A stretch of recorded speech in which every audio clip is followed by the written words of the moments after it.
Bonjour Monsieur Iacovelli, Bonjour. merci de nous avoir reçus. Donc Association Citoyens Musulmans, à la projet municipal, nous faisons le tour de toutes les villes de l'Île-de-France et des grandes villes de France pour connaître la position en fait des candidats. Alors, première question. En 2010, le collectif contre l'islamophobie en France a recensé 188 actes islamophobes, 298 en 2011, 498 en 2012, soit une augmentation de plus de 57%. Qu'en pensez-vous ?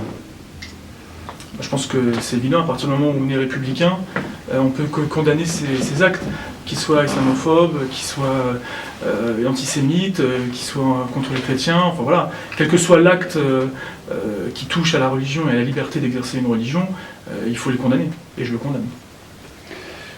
Quelle est votre opinion vis-à-vis du silence des politiques face à cette vague islamophobe ? Si vous êtes élu, seriez-vous prêt à condamner publiquement ces actes ? Je pense que je le fais aujourd'hui, je le condamne publiquement, et le silence des politiques, la preuve que tous les politiques ne sont pas comme ça, puisque moi je le dénonce. Donc après, c'est vrai que ces actes, ils viennent aussi dans un contexte économique difficile, où on sait très bien qu'à chaque fois qu'il y a un contexte difficile, on a la montée des extrêmes et la montée du populisme, et on le voit notamment avec la montée du Front National. Donc aujourd'hui, ces discours-là, ils sont condamnables, et je pense que notre responsabilité de responsable politique du parti de gouvernement, on va dire, c'est de condamner justement ces actes et ces dires. On ne peut pas laisser passer ça.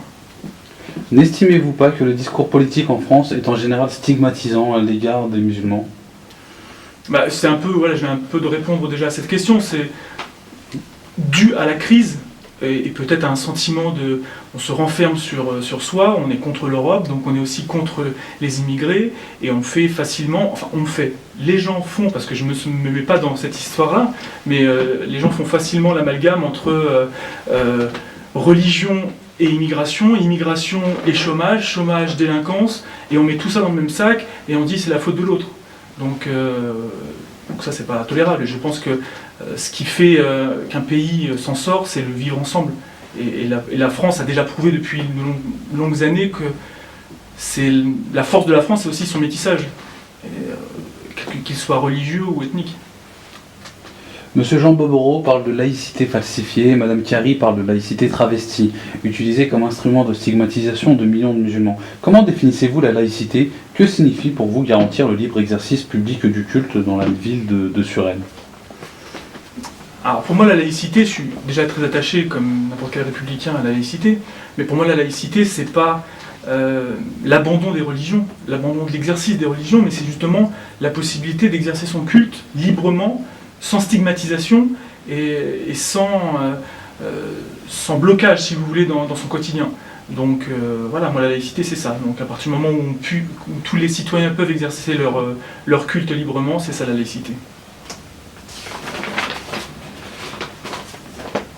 Seriez-vous contre une école privée musulmane dans la ville de Suresnes ?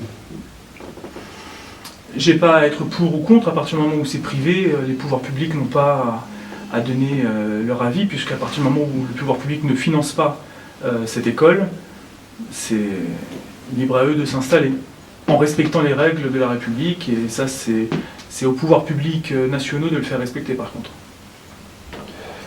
Concernant le lieu de culte, comment envisagez-vous la construction de celui-ci dans la ville de Suresnes, sachant que,